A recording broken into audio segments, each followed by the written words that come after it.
All right. Good morning. We're here for our weekly Marion County Board of Commissioners meeting. It is Wednesday, July 8th, 2026. It's 9/8. Well, it's actually 9:10. We're in the Commissioners Senator hearing room at Courthouse Square. And as always, we start with the Pledge of Allegiance. If you will stand and join us, please. I pledge allegiance to the flag of the United States of America and to the republic for which it stands, one nation, under God, indivisible, with liberty and justice for all. All right. Public comment today. We have a couple people signed up. First person, Tanya Light. If you'd like to come over to the side here and please introduce yourself for the record.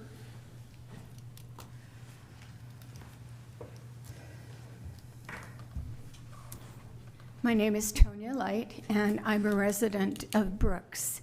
And I came to ask for your assistance today as a resident in having the Department of Environmental Quality extend the deadline for comment on remediation of the Reworld incinerator. The story in the news that most of us saw was not available until the 4th of July weekend when many people were out of town. The deadline for public comment is the 13th. This is a very complicated issue. There are a lot of people in the greater Salem area who are knowledgeable, interested, even passionate about what happens at this site, and they should have a reasonable amount of time to make intelligent comments to be considered. I'm personally interested as a resident because I noticed that the only testing of the soil was done actually on Reworld property. I live about a quarter of a mile from the incinerator in Brooks. We, in our senior park, are very concerned about whether it's even safe to eat vegetables we're growing in our gardens. Some of us have grandchildren in the schools in the neighborhood that are well within the half-mile area near the incinerator. Some of the farmers nearby have told us that they don't even eat their own produce because they're not sure how safe the heavy metals and dangerous chemicals were that were coming from this incinerator. And I did not live there before the Senate bill that was passed that required better monitoring, but pretty much the honor system had been in effect for decades. We're scared to death. We don't want to find that this is a Superfund style cleanup, maybe on a smaller scale. We want to know that our neighborhood is safe, and we want to have the opportunity to responsibly comment on what's to be done in the future. And I thank you for giving me this opportunity to speak today. Tanya, yeah, thank you. And we will look into what the comment period is. I'm looking at legal counsel right here. And you as well could request I will. To Some DEQ. of our other members of our neighborhood organizations have done so already. Sure.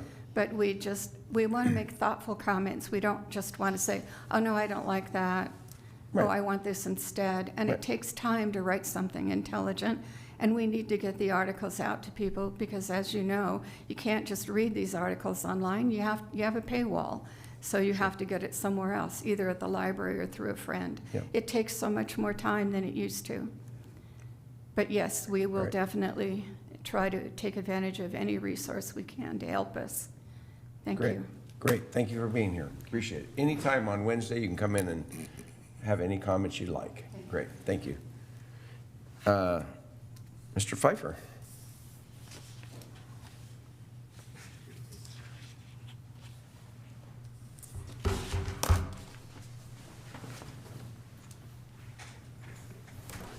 Good morning. Is Colm going to be here this morning? No. No, he's not. Okay, so I'm Gene Pfeiffer, and I've never met you before, but we're very familiar with each other. I was the party that came forth with a solution for this building, and I'm glad we did it. But I think there's some things that we continue to need to look at, and I would like to meet with the board or with a representative of the board to show them some problems relative to when the work was initially done. My approach was to do a budget. I did 3 comprehensive budgets to say what needed to be done.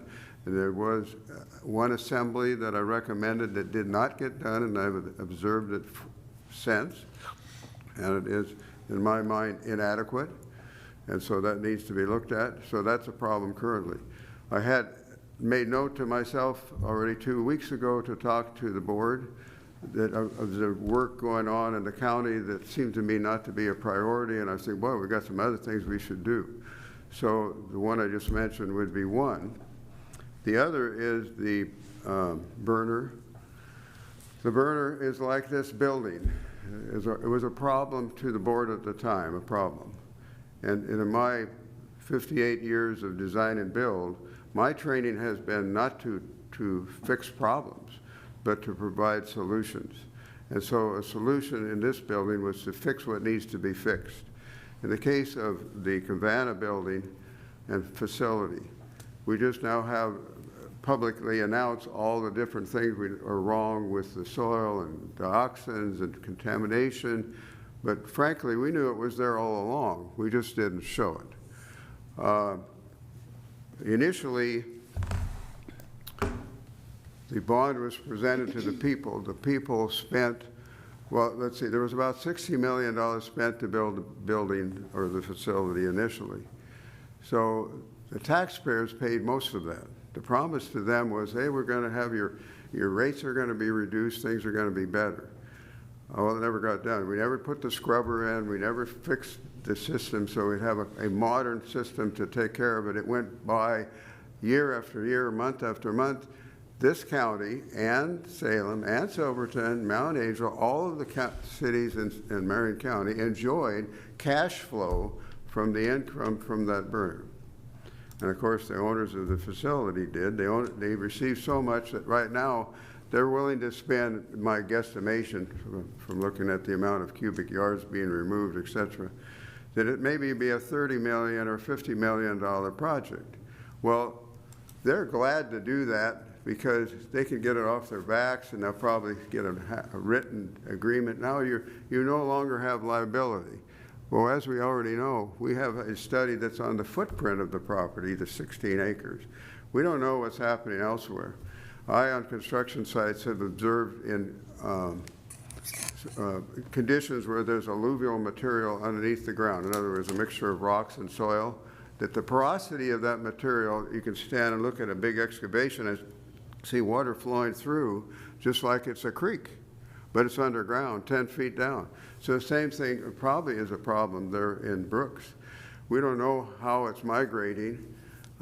Tracy in her article talked about, well, how did this contamination occur? Did some ash get spilled? Well, you could cover that whole property with 5 feet of ash and it wouldn't be a problem. The problem is that it rains in Oregon and it's going to go into the ground. So we don't know how deep it went. They're talking about digging 4 feet and removing it. So my proposal, and one I'm asking you seriously to think about and talk about, because you're the only source right now we can bring to make a difference. The article said you've got till the 13th, I think it was, to make comments. Well, the comments aren't going to do it, but this group can do it. We need to look at it from the standpoint we have an asset already.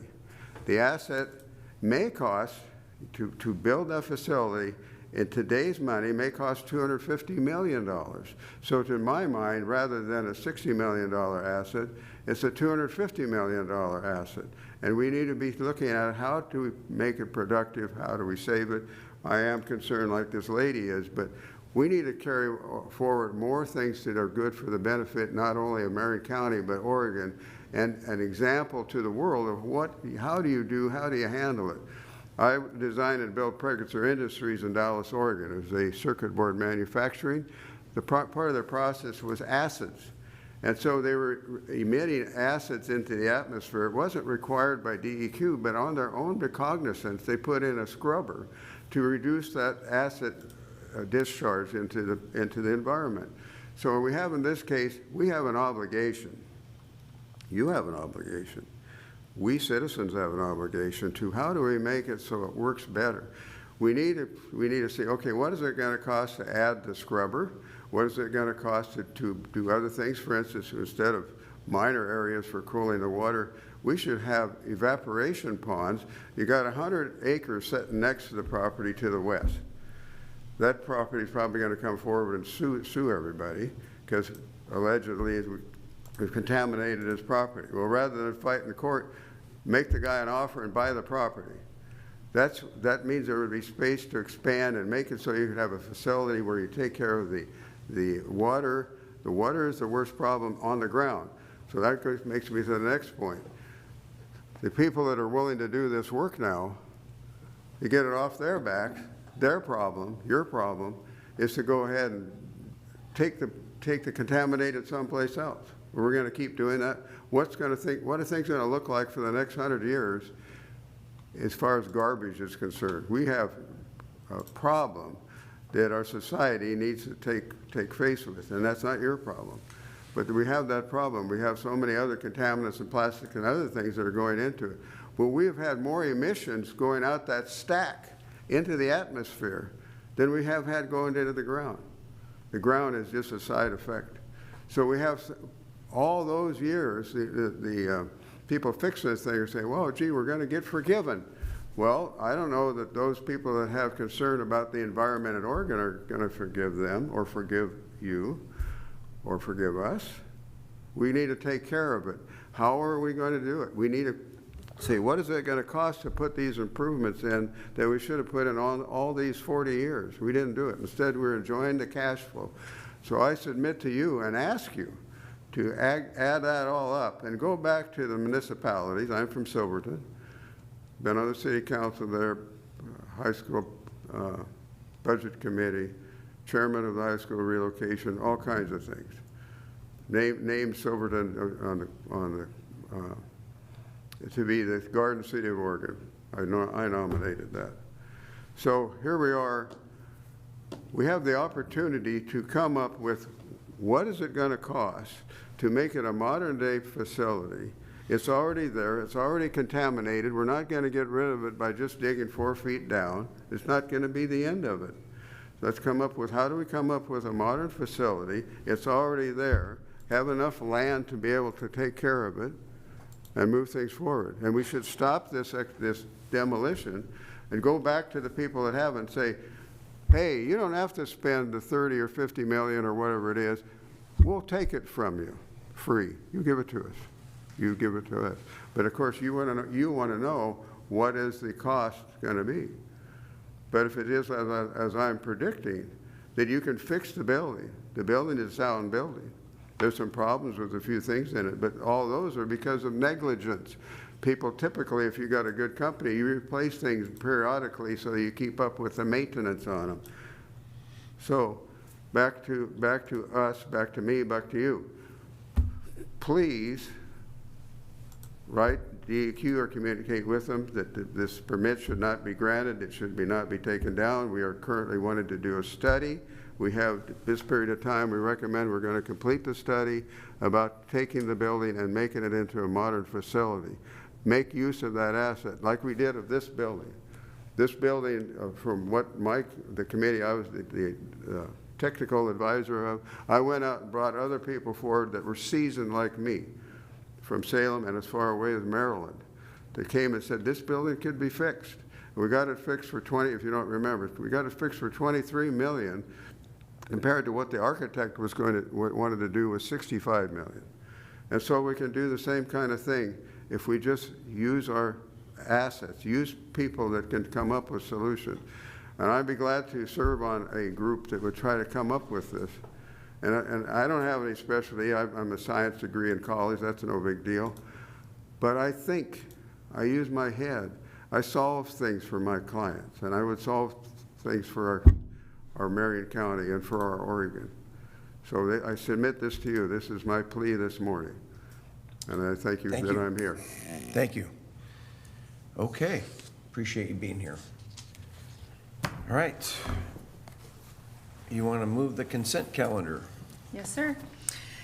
I move to approve the consent calendar under business services, approve the public improvement agreement with Train Oregon in the amount of $888,835 for the replacement of 10 heating, ventilation, and air conditioning rooftop units and 4 HVAC heat recovery units at the Marion County Juvenile Detention Center through December 31st, 2026. Under Health and Human Services, approve amendment number 6 to the contract for services with Advanced Security to add $1,650,000 for a new not-to-exceed contract total of $3,450,000 to continue to provide unarmed security, vehicular patrol, and walking patrol services to multiple Marion County Health and Human Services locations through December 31st, 2028. And approve amendment number 1 to the interdepartmental agreement with the Marion County District Attorney's Office to add $126,000 for a new not-to-exceed IDA total of $230,594 to continue to provide 1.7 full-time equivalent Deputy District Attorney 3 to manage mental health cases, including but not limited to aid and assist cases for the Marion County Health and Human Services Jail Diversion Program through June 30th, 2027. I'll second the motion. Any comments, discussion? Hearing none, all those in favor signify by saying aye. Aye. Aye. Great. That concludes our business for the day. The only thing I have to add is that the fair starts tomorrow. Yep. Marion County Fair. You can get tickets online before you get to the gate. Everybody should go. Support 4-H and FFA. Let's go to the fair. We're going to be there tomorrow for awards, for our volunteer awards and veterans. Veterans recognition. Yeah. The other thing I would say is I want to make a little bit of a comment about the ReWorld. We don't own the facility. DEQ is in charge of the whole process. I'm looking over at Steve, and I want to, if anybody's watching, you can make comments to the Department of Environmental Quality. They're in charge of the cleanup and monitoring all that. We've never owned it, and I know that this board has no desire to own it or to buy it or do anything with that facility. So what happens in the future is we do care about that. We want to make sure our citizens are protected, and I know that the article that hit the paper the other day was, again, there's always two sides to the story, and we don't always get to hear the other side of the story in the newspaper. So just wanted to make that comment that we do care about the environment and taking care of our people. And I think for close to 40 years, Marion County took care of its own garbage. And we didn't send it off to some other county. And we would still like to do that, but that facility is not going to allow us to do it anymore. So with that, anything else? You control the destiny of your trash by using less. Yes. That's what I have to say about that. I always say that, I'm a master recycler, and we always talk about recycling, but that's the last thing. And, the first one is to reduce and then to reuse, and the last thing is to recycle. So, yeah, with that, that's my lecture for the day. All right. All right, we're adjourned.